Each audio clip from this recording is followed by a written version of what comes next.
For years, they have told us that weather control and chemtrails were nothing but a big conspiracy. No, chemtrails are not real. The idea of chemtrails is absolutely false. All of our sources say no, chemtrails are not real. But now the establishment is actually admitting to the fact that chemtrails and weather control are indeed real. And not only are they admitting it, they are actually trying to sell it to us as a way to, quote, stop global warming. You could actually spray sulfuric acid in the stratosphere 20 kilometers over our head and use that to stop the planet warming up in a ugly tech fix. You can spray something into the atmosphere to change.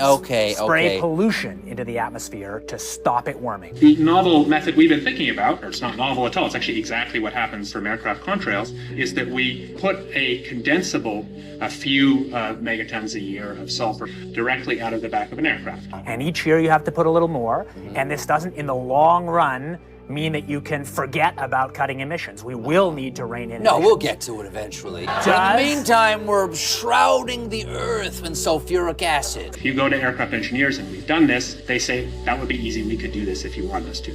We put 50 million tons of sulfuric acid in the air now as pollution, and it kills 1 million people a year worldwide. Okay, but it'll be better if we put more in. We're talking about 1% of that. 1% more, we're just killing 10,000 more people. You can do math. They'll only talk about sulfates, but their own papers say actually sulfates don't work. They stick together, they fall out of the sky. Instead, you got to use nanoparticulate aluminum, barium, strontium, magnetite, and so on. Nevertheless, there might be some good reasons to think about alumina. The little picture is from a nanofabrication study, which shows you can make high-quality alumina particles just by spraying aluminum vapor out, which oxidizes. So it certainly seems pretty cost-effective and easy to do this with aircraft that are not very different from conventional aircraft. So climate engineering sounds like an enticing prospect to these people. Is there any chance it could already be in widespread use? The amount of lost sunshine hitting the planet right now is beyond belief. If people look up the term global dimming, they will see that fully 20% of the sun's rays that reached the planet several decades ago are no longer reaching the planet. I mean, that's a profound change that few people even know is occurring. And you have very visible occurrences in the sky from the aircraft, a very visible sun-blocking, expanding, dingy trails that are exactly what geoengineering patents describe. Heavy aluminum, I'm talking like in the 40s and 50s up to 3, 4, 5,000. That's still common. In 2004, the Civil Aviation Authority in the UK conducted an investigation into cabin air quality, and one of the peak materials found was aluminium. So what the hell is aluminium doing floating around up at cruising altitude? We sampled below the cloud layer, we sampled through that confluent layer and above it. We found exactly the same elements listed in climate engineering patents, same elements we found on countless surface tests of precipitation from all over the globe. Want some figures? Okay, latest water test, tested the rain. 13,100 micrograms per liter of aluminum in the rain in 2013. Normally, it should be zero. In the snow on Mount Shasta, pristine Mount Shasta, 61,000 micrograms per liter. 4 times the amount that is found in the soil up there. Where in the hell is this stuff coming from? In California, the State Department of Health drinking water tests were examined between 1970 and this year, and we found unusual spiking in barium, aluminum, strontium. Where is this mountain of metal coming from? Why is asthma, ADD, Alzheimer's, autism, all elements related in many studies to aluminum or particulate inhalation? Why are these ailments going off the charts with no apparent explanation? Why has respiratory mortality in the continental United States gone from 8th on the list to 3rd in 6 years? And no one seems to ask any questions. Why every other person has asthma now? Why every other commercial on TV is an allergy medication? Surely the government would never experiment on their own population, right? This next story is so unbelievable, we didn't think it could possibly be true. But after receiving thousands of records and declassified reports from the Army, it's confirmed that during the Cold War, the United States military conducted secret tests on unsuspecting people in the city of St. Louis. In Texas, planes were used to drop the chemical. But in St. Louis, the Army placed chemical sprayers on buildings and station wagons.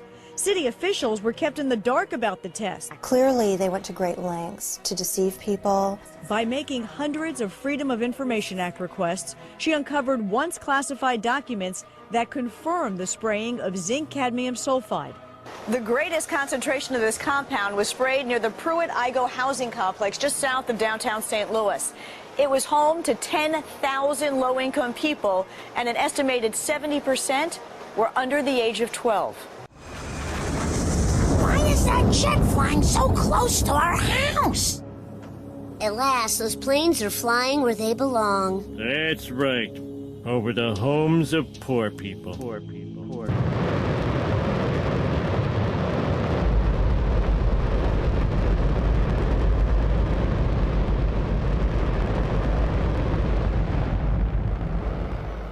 Now, the most amazing thing is that that cloud up there, which was generated by the engine, is just a mixture of hydrogen and oxygen. It's water vapor.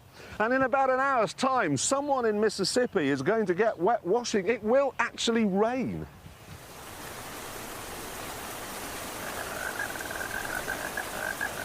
I told you, it's raining. That's unbelievable. Oh. NASA's playing God. It's making its own weather. And Venezuelan leader Hugo Chavez has once again accused the United States of playing God. This time it's Haiti's disastrous earthquake that he thinks the U.S. was behind. Spanish newspaper ABC quotes Chavez as saying that the U.S. Navy launched a weapon capable of inducing a powerful earthquake off the shore of Haiti. He adds that this time it was only a drill, and the final target is destroying and taking over Iran. A wild accusation from Iranian President Mahmoud Ahmadinejad. He says Western countries are causing drought in certain parts of the world, including Iran. He says they're using high-tech equipment to drain raindrops from clouds. He basically says European countries are stealing rain from Iran for their own use. You know, they were talking about climate change yesterday, and now we're learning that scientists and researchers are looking at how to change the weather on purpose. That's right. Lasers now could one day manipulate rain and lightning. Well, instead of doing a rain dance, we physicists are firing trillion-watt lasers into the sky to actually precipitate rain clouds and actually bring down lightning bolts. Well, I remember reading the stories that China had used this during the Olympics, that the USSR had used this after Chernobyl to create rain clouds. Even in the 60s, the CIA used this to bring down monsoons during the Vietnam War. In certain applications, the military acknowledges that it can literally lift the ionosphere. And what they say is it's not a problem, it's a short period of time. Yet, when you lift the ionosphere up, the lower atmosphere rushes in and fills that void, which changes localized weather patterns. HAARP is only one installation of perhaps 100 that are on that scale around the globe.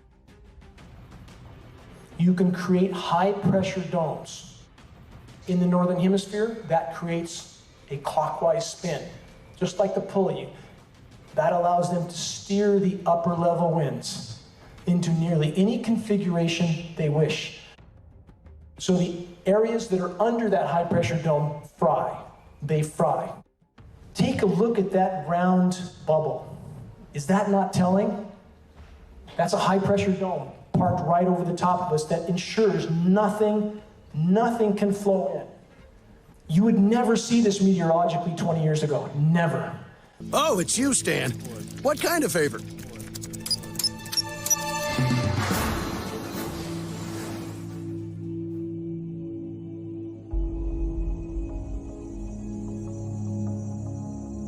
I abused my CIA powers to make that superstorm. You made this storm? Lives were destroyed. Now kiss, you two lovebirds, and put some mustard on it. Aren't you straight? Yes, but I'm terrified of these people. They can control the weather.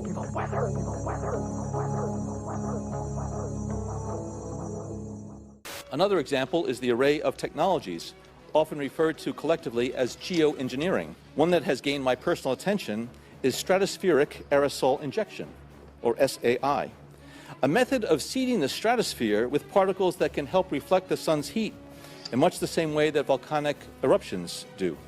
You ever look at those planes up there? They have contrails behind them. Maybe all those planes of the contrails, maybe they're actually spraying chemicals into the atmosphere right now, and Uncle Sam isn't telling us. Seems extremely unlikely. That the United States is not telling something to its citizens, that seems extremely likely to me. Read the newspaper. I think they might have your idea already.